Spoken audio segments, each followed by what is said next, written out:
نہیں وہ راوی ضعیف ہے، وہ اس قابل نہیں بھی اس بحث پیش کیتا ہے۔ پچھلے خطبے جڑیاں دعواں سی وہ بھی آ گئی ہیں، اور آپ پچھلے سال جڑیاں سے بھی بچوں نے بڑی محنت کر کے اکٹھیاں کری، نماز کی دعائیں اور بعد کے اذکار، انمول موتی، یہ سب دعاواں ہی ہیں تو مل سکتی ہیں۔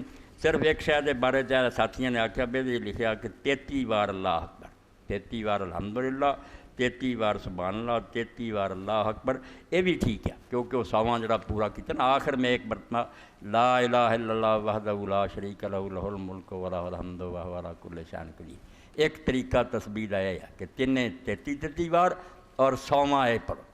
دوسرا وہ جڑا ساتھیوں کے ذہن سے 33 بار سبحان اللہ الحمدللہ اور 34 بار اللہ اکبر، اور ایک یہ بھی کرنا چاہیے بدل بدل کے سارے کریا کرو کہ 5 بار، 5 بار سبحان اللہ، 5 بار الحمدللہ، 5 بار اللہ اکبر، اور 5 بار لا الہ الا اللہ۔ اے چوتھا نال ملا دینا، یہ سارے رسول کریم علیہ السلام نے سکھایا ہے، اور سانوں بھی اسی طرح یہ سارے میوے نا چگنے چاہیے۔ اللہ توفیق۔